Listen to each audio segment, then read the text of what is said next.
Nelly, la sœur de cœur de Boana, Christelle, de la famille de Didier, JR, le beau-frère de Oni, et Jessica, la sœur de Oni, qui vous lira un texte. Elles ne sont pas forcément habituées à prendre la parole.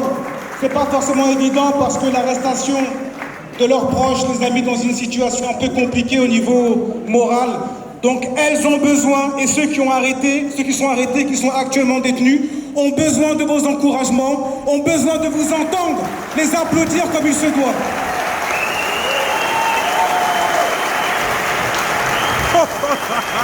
Message, mon gars. Donnez-leur de la force. Oui. Maya.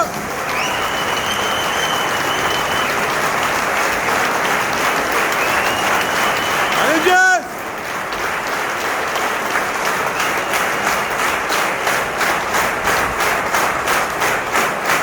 Oui.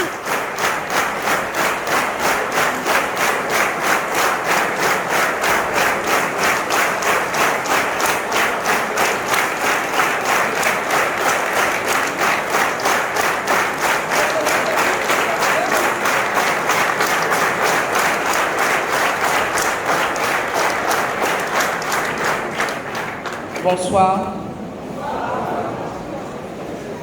Alors, je vais déjà commencer par vous dire, parce que j'y ai pensé en venant, je savais que ce soir on aurait trouvé plein de gens, tout beau, tout apprêté. Et on y a pensé en fait. Parce qu'avant d'être des sœurs, des compagnes, nous sommes des femmes et des hommes. Mais aujourd'hui, ça fait 99 jours.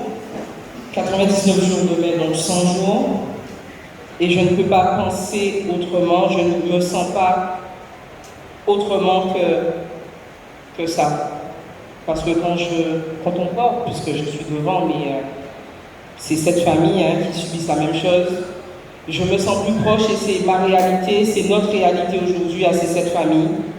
Réalité de membres de famille, de 7 grands frères, qui sont incarcérés depuis le 21 janvier, donc 99 jours aujourd'hui, sans, pour la plupart, pour ceux qui sont partis, ça a un peu changé, sans nouvelles de leurs proches, avec des droits bafoués en permanence. Si vous permettez, je vais, comme à chaque fois, à chaque intervention, je vais les citer. Quand on parle de grands frères, ce ne sont pas que des grands frères, ce sont des pères, ce sont des fils, ce sont des compagnons, ce sont des maris, ce sont des frères. Il s'agit de Zébris, de Samuel, de Boana, de Onil, de Lilo, de Didier et de Bébé.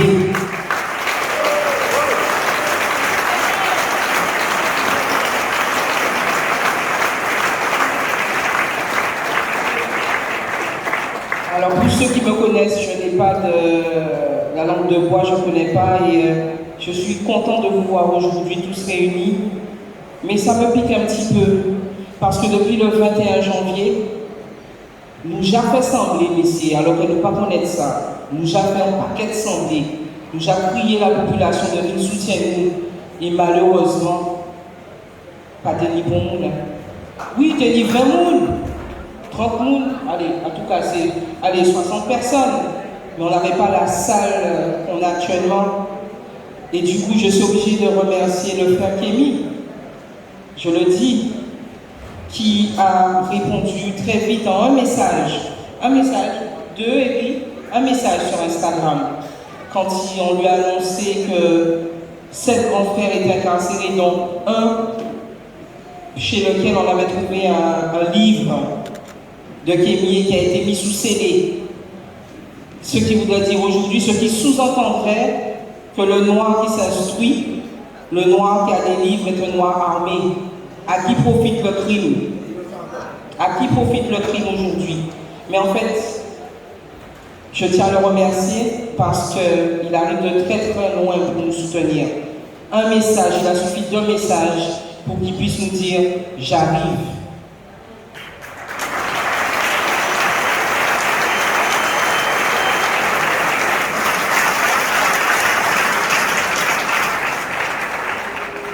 Je n'aurai de cesse de le remercier parce que je sais qu'au-delà de l'homme que vous connaissez, le grand orateur. C'est un homme qui ressemble beaucoup à mon frère. Je vais essayer de ne pas pleurer, je ne vais pas trop parler de lui, puisque ce n'est pas là pour moi le propos, parce que je dis souvent que si je suis aujourd'hui en face de vous, c'est parce qu'il y a 7 frères. Aujourd'hui, je n'ai pas qu'un seul frère. Aujourd'hui, j'ai 7 frères. Et tant qu'ils seront incarcérés, surtout dans les conditions dans lesquelles ils ont été incarcérés, emprisonnés depuis le 21 janvier, nous ne lâcherons rien. Avec ou sans, nous ne lâcherons rien. Et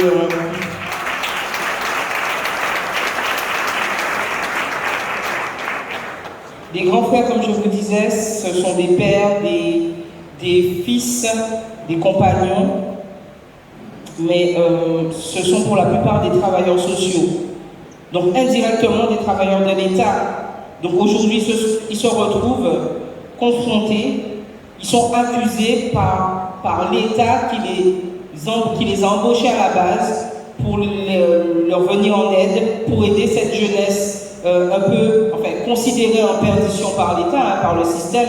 Mais quand on apprend à les connaître, on se rend bien compte qu'il y a des têtes pleines, il y a beaucoup de têtes pleines en Guadeloupe. Et c'est le cas de ces 7 grands frères qui ont été appelés par nos élus à trouver une solution depuis le mois de... Ça a commencé en novembre. Ils voulaient trouver des solutions et je pense qu'ils espéraient se trouver face à des jeunes un peu illettrés, non, un peu, voilà, comment on nous décrit peut-être dans la grande métropole, ça veut dire que ce sont des fumeurs, des buveurs de rhum et des joueurs de domino, des compagnies. Mais ils sont tombés sur nos 7 grands frères, travailleurs sociaux, pour certains comptables de métier, quand ils se sont assis sur la table face à nos élus, ils pensaient pouvoir leur retourner leur cerveau et finalement ils se sont rendus compte que non, ils ont des cerveaux et on ne va pas pouvoir faire ce qu'on veut cette fois-ci, nous caïmélés. Et le résultat était quoi? C'est qu'ils ont voulu faire confiance à ces élus, ils ont mis leur fierté, leur orgueil de côté, ils ont voulu avancer pour la jeunesse et ça fait aujourd'hui 99 jours qu'ils sont enfermés. Est-ce qu'il va falloir encore un 8e frère, un 9e frère, un 10e frère, un 11e frère pour qu'aujourd'hui notre peuple guadeloupéen se dise qu'il y a un problème, que nous devons nous élever pour toute injustice, pas seulement pour les grands frères, il y a Clodo effectivement, il y a beaucoup de choses, mais j'aimerais que le soutien que vous apportez, que ce soit au CHU ou autres causes qui sont très nobles et que je respecte, j'aimerais qu'on soutienne toutes les causes de la même façon. Et c'est pour ça aujourd'hui que je suis là et que nous sommes là en face de vous. Et c'est pour ça que je dis merci à ces gars, parce qu'ils nous donnent la possibilité de vous faire entendre notre voix qui depuis le 21 janvier, on a l'impression qu'on est seul en Guadeloupe, on est vraiment seul. Je ne vais pas être plus long, j'ai envie de vous partager là, de vous faire partager un écrit de mon frère, si j'arrive au bout, hein, évidemment, qui est père. Il a 2 enfants, les grands frères c'est 26-27 enfants, hein. J'ai oublié de le dire. Donc ce sont des drames familiaux qui sont en train de se jouer, au-delà du drame financier, du drame psychologique, et je vous passe le reste. Mais ce sont 26 enfants et aujourd'hui je vais lire le texte de mon frère, du père de mes nièces, du compagnon de Mélika qui nous manque énormément, mais que de là où il est, il dit qu'on peut enfermer le corps, mais on n'emprisonnera jamais l'esprit.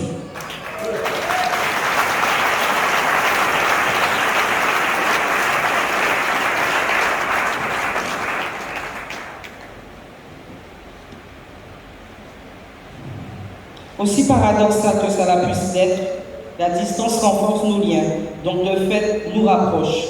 L'amour n'est quantifiable ni en nombre de kilomètres, ni en nombre d'années. D'où le fameux « quand on aime, on ne compte pas ». Ma déportation, tout comme celle des autres grands frères, aura eu l'effet inverse de son but premier. Je suis de nature optimiste. Je fais partie de ceux qui voient le verre à moitié plein. Je me laisse parfois aller à certaines réflexions humainement compréhensibles comme « est-ce que tout ça en vaut la peine ? Y aura-t-il une issue favorable pour compenser le sacrifice de mon absence auprès de mes enfants ?» Mais je relativise rapidement en me disant que si j'ai pu avoir un minimum d'impact en termes d'éveil de conscience, même sur un petit nombre, alors pas de regret. La dignité des miens justifie le temps passé en détention et je l'accepte, car le combat à mener est bien plus grand que ma petite personne. Chers médias, j'espère toutefois que salir mon nom en racontant tout et n'importe quoi, en relayant des informations sans vérifier leur véracité, sous prétexte qu'elles viendraient de telle autorité, est lucratif. J'en déduis que je participe en quelque sorte à l'économie du pays. L'important c'est de participer, n'est-ce pas? Diaboliser pour légitimer leur agissement douteux aux yeux de l'opinion publique est la marque de fabrique de ce système, ou autrement dit, le diviser pour mieux régner, et ça date pas d'hier. Quand les premières questions des enquêteurs ont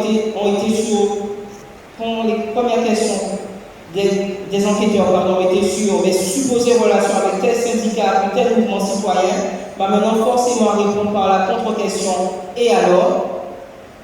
Quand on commence par vous demander si vous êtes anti-vax, un artifice de l'ère covidien directement lié à la propagande vaccinale du Covid-19, et non un terme généraliste englobant tout vaccin confondu, comme on voudrait nous faire croire, on comprend tout de suite la direction éminemment politique de cet interrogatoire.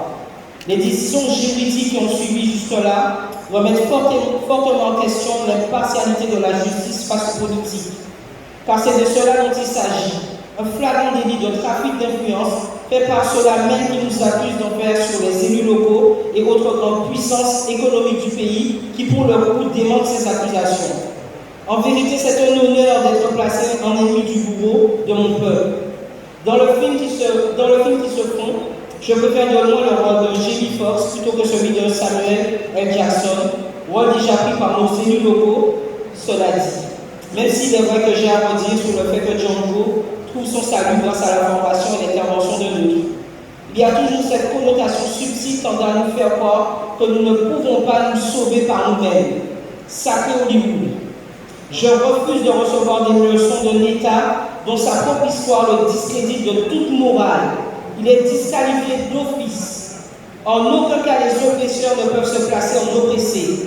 Ils sont responsables de la situation de crise que nous connaissons, particulièrement chez nous, à tous les niveaux. Donc comment accepter de les voir débarquer, tels des pompiers pyromanes, à notre secours et attendre des solutions de leur part pour calmer nos maux? L'heure n'est plus au constat, mais à l'unité et au réveil. Je ne doute pas du courage qu'a chacun d'entre vous pour affronter l'avenir, car il en faut beaucoup pour avoir tenu jusque-là, malgré tout ce que nous subissons au quotidien. Un proverbe africain dit que seul on avance vite, ensemble on va plus loin. Noël au nid d'Ofo. Merci.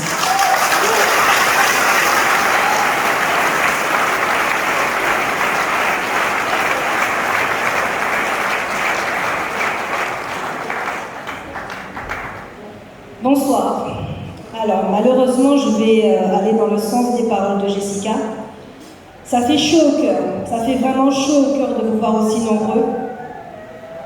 Mais j'ai un goût amer. J'ai un goût amer parce que je me rends compte qu'on a un vrai problème ici.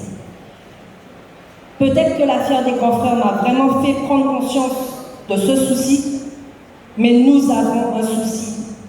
Nous laissons faire. Nous avons pris une habitude de tout laisser passer. C'est pas grave, la vie continue. Chlordécone, c'est pas grave, la vie continue.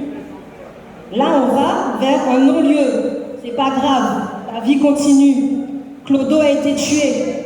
C'est pas grave, la vie continue. On n'a pas d'eau. C'est pas grave, la vie continue. On attend quel stade en fait? On attend quel stade pour arrêter de dire il faut, on va, il faut. À quel moment on va mettre nos égos de côté? À quel moment on va mettre en avant le respect de chacun? Nous ne sommes pas obligés. Nous ne sommes pas obligés d'être en accord avec X, Y, Z. C'est pas ça. Nous ne voulons pas de moutons. Nous voulons justement des gens qui pensent par eux-mêmes, mais qui surtout sachent respecter la vie des autres. Et si nous en sommes là aujourd'hui, oui, c'est à cause de cet état. Ok, il n'y a pas de souci.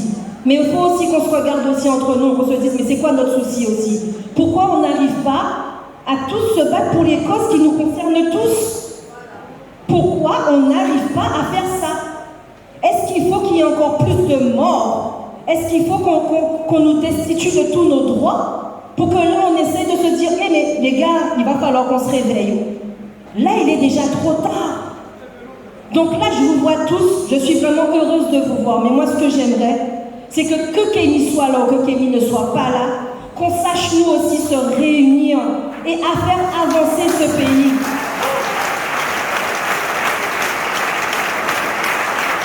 Nous vivons aujourd'hui dans une Guadeloupe qui souffre profondément. On veut toujours nous faire croire que nous sommes une bande de feignants, d'illettrés, de tout ce que vous voulez. On ne voit pas que nous sommes des travailleurs qui, tous les jours, dès 6 h du matin, sommes déjà à nos postes pour essayer de faire quelque chose. On en a marre de se faire insulter comme ça par un État qui n'en a rien à faire de nous. Et quand je vois que mes frères sont en train de se déchirer pour des gens qui n'en ont rien à faire de vous, on est en train de se tuer. Ah, vous votez pas un tel, vous votez pas un tel. Mais quand c'est mon Nassania fait des autres. Et de même rester hypocrite à frère, moi. Il n'y a pas d'histoire de frère. Il faut arrêter cette hypocrisie et se soutenir. C'est pas parce que je ne suis pas avec toi que je ne peux pas aller dans le même sens que toi que je ne peux pas te soutenir. Et une fois qu'on aura compris ça, on ira loin. Merci à vous tous. Merci Kémy. Oui.